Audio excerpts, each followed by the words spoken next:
तो यहाँ पर कांवर वाले रुकते हैं, कांवर लेके आते हैं। तो यही पीपल का पेड़ है और यहीं पर आराम करते हैं थोड़ी देर। हमारे चलते हैं यहाँ से भाई। कारीगर भाई हमारे देख सकते हो यहीं पर सामने होता है, यहाँ पर लोग बैठते हैं कांवर वाले। तो हम चलते हैं भाई, दर्शन पहले करते हैं भाई। धीरे धीरे मंदिर की तरफ जा रहे हैं।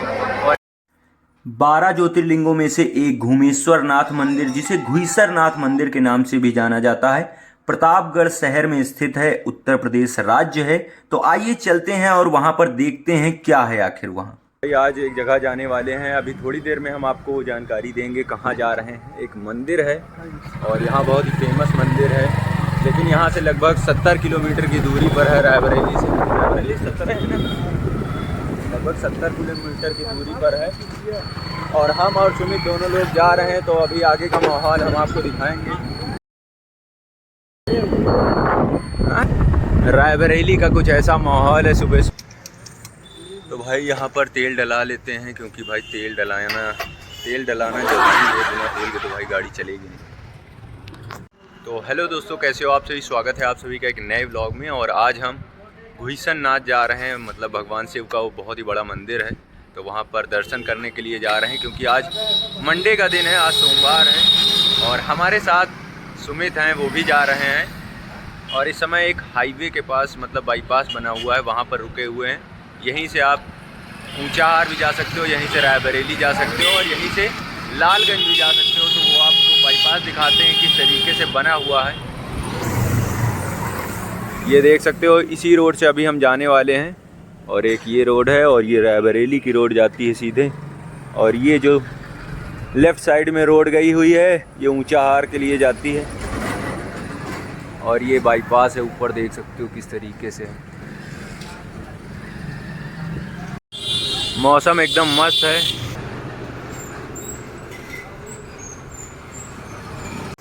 तो 1 से 1.5 घंटे लगेंगे अभी वहाँ पर जाने के लिए। तो 1 से 1.5 घंटे में हम वहाँ पहुँच जाएंगे। तो आपको हम दिखाएंगे वहाँ पर किस तरीके से बना हुआ है, वो सारी जानकारी आपको देंगे। तो वीडियो में बने रहना। वीडियो में पहली बार आए हो तो वीडियो को लाइक कर देना। तो हम इस सफ़र पे आगे की ओर बढ़ चुके हैं और बहुत ही ज़्यादा इस वीडियो में आप सभी को मज़ा आने वाला है। तो वीडियो को लाइक कर देना पहली बार आए हो। और इस समय हम रायबरेली के बगल जो हाईवे का बाईपास बना हुआ है, उससे हम जा रहे हैं। और ये बाईपास जब आप लखनऊ से आते हैं तो रायबरेली के पास ही ये बाईपास आपको मिलता है। और इस बाईपास से आप डायरेक्ट सलवन की तरफ जाते हैं, क्योंकि सलवन से ही लालगंज अजहारा पड़ता है। वहाँ पर हम प्रतापगढ़ डिस्ट्रिक्ट में एंटर कर लेते हैं। और यहाँ पर आप हाईवे का कुछ माहौल देख सकते हो। इसी हाईवे को सलवन बाईपास भी बोलते हैं। ये सलवन की तरफ ये बाईपास जाता है। रायबरेली और लखनऊ से आते हैं तो आप सलवन बाईपास पकड़ के घुईसर नाथ आराम से जा सकते हैं। यहाँ बहुत सारी गाड़ी इसी रास्ते से होकर जाती हैं। तो चलते हैं भाई, थोड़ी देर यहाँ पर हम रुके हुए थे और आपको जानकारी दे रहे थे। तो देख सकते हो किस तरीके का यहाँ का व्यू है। और ये हाईवे का जो बाईपास है, ये सलवन होते हुए प्रतापगढ़ की ओर जाता है। और इसी हाईवे से हम जा रहे हैं। और यहाँ का व्यू आप देख सकते हो। और इस समय हम एक गांव की सड़क से एंट्री करते हुए उस मंदिर के रास्ते में जा रहे हैं। और इस समय मंदिर के रास्ते में बहुत सारे लोग हमारे साथ जा रहे हैं, क्योंकि ये सभी घुईसर नाथ मंदिर के दर्शन करने के लिए जा रहे हैं। यहाँ एक बाइक पर 3-3 लोग सवार होकर जा रहे हैं। ये अपने आप में नियमों का उल्लंघन है, लेकिन यहाँ पर दर्शन करने के लिए इतने ज़्यादा उत्सुक हैं कि 3-3 लोग गाड़ी में बैठे हुए हैं। और यहाँ पर अब मंदिर के पास हम थोड़ी ही देर में पहुँचने वाले हैं। ये मंदिर का सामने का गेट है। और यहाँ भक्तों की इस तरीके से भीड़ लगी हुई है और सभी लोग दर्शन करने के लिए इतने ज़्यादा उत्सुक हैं। और पैदल बहुत सारे लोग आते हैं इस दर्शन करने के लिए। इस मंदिर के दर्शन करने के लिए लोग दूर दूर से पैदल 150-150 किलोमीटर दूर से पैदल आते हैं। और ये देख सकते हो यहाँ पर बोर्ड लगा हुआ है घुईसर नाथ धाम का। और यहीं से आप जब आगे जाते हो तो एक गेट मिलता है और उस गेट से हम नीचे की तरफ जाते हैं, क्योंकि यहीं से एक रास्ता है। आगे से भी एक रास्ता दिया गया है, लेकिन इसी रास्ते से हम जा रहे हैं क्योंकि यहाँ से एंट्री लेना आसान है। क्योंकि इस समय सावन का महीना चल रहा है, बहुत ज़्यादा भीड़ हो रही है। लेकिन फिर भी हम सोमवार के दिन आए हुए हैं और सोमवार में हम थोड़ा लेट आए हैं, इसलिए थोड़ा भीड़ कम हो गई है। लेकिन सावन मास चल रहा है, इसलिए भीड़ होना स्वाभाविक है। तो यहाँ पर हम अपनी गाड़ी को पार कर देते हैं। देख रहे हो यहाँ पर बहुत सारी गाड़ियाँ खड़ी हैं। तो गाड़ी पार करने के बाद ये सई नदी का पुल है। इस सई नदी के पुल के पास ये मंदिर बना हुआ है। इस तरीके का ब्रिज बना हुआ है और इस ब्रिज से यहाँ का व्यू काफ़ी बढ़िया आता है। वहाँ पर बहुत सारे लोग नहा रहे हैं, स्नान कर रहे हैं और ये सई नदी का कुछ ऐसा दृश्य है। तो इस ब्रिज को क्रॉस करके हम आगे की ओर बढ़ते हैं। ये ब्रिज सई नदी का ब्रिज है जो कि रायबरेली से होते हुए यहाँ पर आता है और ये कुछ ऐसा दृश्य है आसपास के एरिए का। वहाँ से लोग देखो आ रहे हैं और इस ब्रिज को क्रॉस करने के बाद आपको भगवान शिव का दर्शन मिलेगा। भगवान शिव जो कि 12 ज्योतिर्लिंगों में से एक माने जाते हैं। और यहाँ पर देखो खूबसूरत तरीके से यहाँ बहुत सारी चीज़ें यहाँ पर डेवलप हो रही हैं। बहुत सारे फव्वारे बनाए जा रहे हैं और ये रात के समय काफ़ी मस्त लगता है, व्यू काफ़ी बढ़िया आता है। और अंदर की तरफ चलते हैं अब, क्योंकि यहाँ भक्तगण बहुत ही ज़्यादा उत्सुक हैं आगे जाने की तरफ। तो यहाँ देख सकते हो हम यहाँ पर आ गए हैं और यहाँ पर मेला पूरा लगा हुआ है। नंबर 1 का डबल चैन, नंबर 1 की सिलाई, डबल सिलाई में बम्बई का बना हुआ बेहतरीन क्वालिटी का पर्स होगा जो बाजार में ऐसे धूप बहुत ज़्यादा हो गई है, पसीना पसीना हो गया है। 40 रुपया में। तो यहाँ पर सावन मास में बहुत बड़ा मेला लगता है और इस मेले को देखने के लिए दूर दूर से लोग 40-40, 50-50 किलोमीटर दूर से लोग देखने के लिए आते हैं। बहुत सारे तो भाई काफ़ी है और भाई धीरे धीरे मंदिर की तरफ जा रहे हैं और यहाँ पर बैठने के लिए बहुत बड़ा यहाँ पर जगह है। बैठने के लिए यहाँ पर बहुत जगह है, लेकिन यहाँ पर मेला लगता है। छोटे छोटे बच्चे बहुत ज़्यादा एक्साइटेड हो जाते हैं। तो अभी यहाँ पर बहुत ही तेज़ी से विस्तार हो रहा है, बहुत ही ज़्यादा विकास हो रहा है इस क्षेत्र का और इस मंदिर प्रांगण का काफ़ी तेज़ी से विकास हो रहा है। यहाँ देखो बड़े बड़े हॉल बना दिए गए हैं कि लोगों को असुविधा ना हो बैठने की, या यहाँ पर किसी भी प्रकार की असुविधा ना हो। यहाँ पर पानी की भी व्यवस्था काफ़ी अच्छी की गई है, पीने के लिए भी। और आगे की तरफ चलते हैं। हम मिठाइयाँ, लड्डू भगवान को अर्पित करने के लिए बहुत सारी मिठाइयाँ हैं और यहाँ पर जल से अभिषेक कर सकते हो, फूल है। और भीड़ तो भाई जाहिर सी बात है, भीड़ बहुत ही ज़्यादा है। और यहाँ पर लड्डू है देखो यहाँ पर भी, और ये देखो प्रसाद एकदम बढ़िया है। और यहाँ पर आप फूल माला ले सकते हो भगवान शिव को चढ़ाने के लिए। और अब मंदिर के अंदर की ओर चलते हैं। ये मंदिर के बाहर का कुछ ऐसा व्यू है और ये मंदिर के अंदर जाने का रास्ता है। और यहाँ पर हम और सुमित दोनों लोग भाई अब मंदिर के अंदर प्रवेश करने वाले हैं। बस अपना जल अभिषेक ले लें। तो भगवान शिव को जल अर्पित करने के लिए, उनका अभिषेक करने के लिए भाई हम भी थोड़ा जल ले लेते हैं, नहीं भगवान कहेंगे ऐसे चले आए हो। तो इसीलिए भाई हमने भी जल ले लिया भगवान शिव को अर्पित करने के लिए। यहाँ पर देख सकते हो लोटे में यहाँ पर जल है, बेलपत्र है, फूल है और ये सीढ़ियाँ हैं। इस सीढ़ियों के रास्ते से हम ऊपर की ओर जा रहे हैं। और यहाँ पर सीढ़ियों में देखो काफ़ी ज़्यादा भीड़ है और बड़े बड़े देखो यहाँ घंट लगे हुए हैं। इस घंटों को बजाने में काफ़ी ज़्यादा आनंद मिलता है और बहुत तेज ध्वनि उत्पन्न करते हैं। और यहाँ पर भगवान शिव के काफ़ी ज़्यादा जयकारे लग रहे हैं। और नंदी भगवान शिव के प्रवेश द्वार से ठीक सामने बना हुआ है। यहाँ पर भी लोग देखो फूल पत्ती और यहाँ पर बेलपत्र चढ़ा रहे हैं। और ये सामने देखो कितनी सारी भीड़ है। और यहाँ इस भीड़ में भगवान शिव के दर्शन करने के लिए सभी में होड़ लगी हुई है। तो देखते हैं। तो बहुत प्रयासों के बाद हम मंदिर के अंदर प्रवेश कर गए हैं और यहाँ भगवान शिव के हमने दर्शन किए हैं। और यहाँ पर देख सकते हो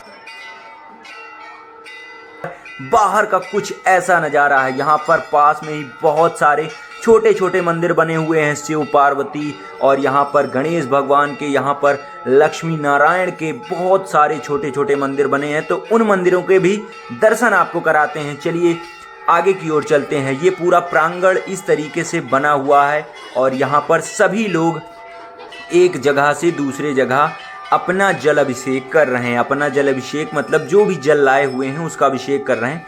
तो इस मंदिर के बारे में थोड़ा जानकारी आपको देते हैं। इस मंदिर के बारे में हमें ऐसी एक जानकारी मिली कि ये मंदिर जो है त्रेता युग का है। क्यों त्रेता युग का है, कैसे त्रेता युग का है, उसके बारे में यहाँ के पंडित पुजारी कहते हैं कि भगवान राम ने वनवास जाते समय थक कर यहीं पर विश्राम किया था। जहाँ भगवान श्री राम जी थक कर आराम के लिए बैठे थे, वहीं उनके शरीर से एक पसीने की बूंद गिरी, जिससे एक दिव्य करील का वृक्ष उत्पन्न हो गया और वो करील का वृक्ष आज भी मौजूद है वहाँ। आज इस मंदिर का नाम घुईसरनाथ धाम के नाम से जाना जाता है, लेकिन इससे पहले जो इसका प्राचीन नाम है घूमेश्वर नाथ मंदिर, घूमेश्वर ज्योतिर्लिंग, इस नाम से बहुत ही ज़्यादा विख्यात है। तो इस नाम के बारे में एक कहानी है, वो कहानी हम आपको बताने जा रहे हैं। वो कहानी आप ध्यान से सुनिएगा, बहुत ही ज़्यादा रोचक और बहुत ही ज़्यादा इंटरेस्टिंग है वो। तो ये पास में जो मंदिर बना हुआ है, इस मंदिर के भी दर्शन कर लो। यहाँ पर भी भगवान जी की मूर्ति है, भगवान नारायण यहाँ पर उपस्थित हैं। और यहाँ पर गेट को बंद कर दिया गया है, इसलिए क्योंकि यहाँ पर गेट के अंदर लोग जाकर इस तरीके से लड्डू प्रसाद चढ़ा देते हैं, तो मंदिर परिसर काफ़ी गंदा हो जाता है, इसलिए इसको बंद कर दिया गया है। बाहर से इस मंदिर का व्यू आप देख सकते हो किस तरीके से है। बहुत सारे लोग फ़ोटो सेल्फी ले रहे हैं। और सामने जो एक कुंड और सरोवर आप देख रहे हो, इस सरोवर के बारे में हम आपको बताते हैं कि आज यहाँ पर जो पानी आप देख रहे हो, ये गंगा नदी का पानी है। बाहर से इसको पानी को लाया जाता है और इस पानी को गंगा नदी से निकाल के इस सरोवर में डाला जाता है और यहाँ का पानी रोज़ बदला जाता है। और यहाँ पर देखो किस तरीके से भीड़ लगी हुई है। पूरा यहाँ पर सौर ऊर्जा पैनल लगाए गए हैं कि अगर लाइट चली जाती है तो यहाँ पर अंधेरा ना हो, इसलिए इतने ज़्यादा पैनल लगाए गए हैं। और यहाँ पर देखो गंगा नदी के पानी में बहुत सारे लोग नहा रहे हैं, छोटे छोटे। इस मंदिर का व्यू आप देख सकते हो किस तरीके से, इतना खूबसूरत मंदिर है घुईसरनाथ मंदिर। तो अब इसके बारे में थोड़ी जानकारी हम आपको देते हैं, जो कि ये कहानी, जो कि यहाँ के पंडित पुजारी और जो कि रहते हैं लोग आसपास के, उनसे हमने ये जानकारी एकत्र की है। तो वो जानकारी हम आपको अब बताने जा रहे हैं। सुधर्मा नामक एक ब्राह्मण थे, उनकी पत्नी का नाम सुदेहा था। और उनको क्या हुआ कि वो यहीं पर निवास करते थे और उनको संतान नहीं हो रही थी। बहुत ज़्यादा धर्म कर्म तो सारी चीज़ें वो कर रहे थे, लेकिन सुदेहा जो उनकी पत्नी थी, उनको संतान नहीं हो रही थी।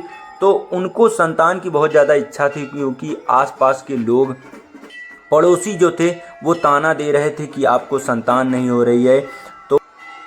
तो इस बात से वो बहुत ज़्यादा परेशान होती थी। तो उन्होंने अपनी बहन की शादी अपने पति से करा दी और बहन का नाम घूष्मा था और उनके पति का नाम तो आप जानते ही हैं, सुधर्मा नामक ब्राह्मण था। उनके पति ने बहुत बार समझाया कि ऐसा मत करो, क्योंकि अगर उसे पुत्र हो गया तो उससे आप ईर्ष्या करने लगोगी। लेकिन उन्होंने वचन दिया कि हम ईर्ष्या नहीं करेंगे। लेकिन कुछ दिन बीतते गए, इसी तरीके से बीतता गया और उसके बाद ऐसा हुआ कि उन्हें, तो तीनों ही बहुत ही ज़्यादा शिव के उपासक थे। और घूष्मा जो उनकी बहन थी, वो 101 भगवान शिव की शिवलिंग बनाकर उन्होंने पूजा की। उन्हें एक पुत्र की प्राप्ति हुई और वो पुत्र की प्राप्ति होने से उनका बहुत ज़्यादा मान सम्मान होने लगा। सुदेहा को इस बात से बहुत ज़्यादा जलन हुई और जलन होने के बाद उनका मान सम्मान, थोड़ा उन्हें लगा कि हमारा मान सम्मान कम हो गया है। तो उन्होंने उस पुत्र से बहुत ज़्यादा ईर्ष्या रखना शुरू कर दिया और पुत्र धीरे धीरे बड़ा होता गया। उसकी शादी हुई, पुत्र वधू आ गई और एक दिन सुदेहा ने अपने उस पुत्र का चक्कू से मार मार के उसका गला घोंट दिया और उसे नदी में फेंक दिया। और इस बात की खबर किसी को नहीं थी और दोनों ही अपने काम में व्यस्त हो गए। घूष्मा को सुबह इस बात की जानकारी हुई और भगवान शिव आकर उन्हें बताते हैं जब वो पूजा करने के लिए जाती हैं, और उसके बाद उनका पुत्र जीवित हो जाता है उसका पश्चात। तो भाई यहाँ पर बहुत बड़ा भंडारा लगा हुआ था, तो हमने भी सोचा कि यहाँ पर प्रसाद ग्रहण कर लेते हैं। तो हम भी लगे हाथ प्रसाद ले लेते हैं और प्रसाद बहुत ज़्यादा स्वादिष्ट था। और प्रसाद खाने के बाद अब कहानी पे वापस आते हैं। या कि तुम क्या चाहती हो, तो भगवान शिव से उन्होंने यही मांगा कि भगवान शिव आप यहीं पर लोगों के कल्याण के लिए यहाँ पर स्थापित हो जाइए। और तब से भगवान शिव यहाँ पर 12 ज्योतिर्लिंग के रूप में स्थापित हो गए। और एक कहानी और है, वो थोड़ी लंबी है, इसलिए हम उसे बाद में बताएंगे। ये कांवर वाले यहाँ पर देखो बैठे हुए हैं और इस वृक्ष के नीचे कांवर वाले आते हैं, विश्राम करते हैं और यहाँ पर जो भी गलतियाँ होती हैं क्षमा मांगते हैं। ये पीपल का वृक्ष काफ़ी पुराना है और ये स्टीले पर बना हुआ है। तो यहाँ पर जितने भी लोग हैं, भक्तगण आते हैं और यहाँ पर प्रायश्चित करते हैं कि हम भगवान शिव से प्रार्थना करते हैं कि हमें कोई दुख दरिद्र कुछ ना हो। और यहाँ पर देखो इतना खूबसूरत मंदिर किसी ने बनवाया है और यहाँ पर हम लोगों ने काफ़ी ज़्यादा फ़ोटो सेल्फी भी ली और ये पीपल का वृक्ष इतना विशाल का है, पता नहीं कितने वर्षों से है, कुछ आइडिया नहीं है, किसी को नहीं पता ये कब से ये वृक्ष है। और ये टीले पर पूरा बना हुआ है वृक्ष। अगर आप लखनऊ से आते हैं तो लगभग 150 किलोमीटर ये मंदिर पड़ेगा। सलवन होते हुए आप यहाँ पर आ सकते हैं, रायबरेली बाईपास है। और रायबरेली से तो ये 70 किलोमीटर की दूरी पर है, ऊंचाहार से भी लगभग 60 या 65 किलोमीटर की दूरी पर है, और जगतपुर से भी लगभग 70 किलोमीटर की दूरी पर है। अगर आप प्रयागराज से आ रहे हैं या कुंडा से आ रहे हैं तो वहाँ से भी इसकी दूरी, अगर प्रयागराज से कहा जाए तो 201 किलोमीटर की दूरी पर है, और कुंडा से अगर देखा जाए तो 35 से 40 किलोमीटर की दूरी पर है।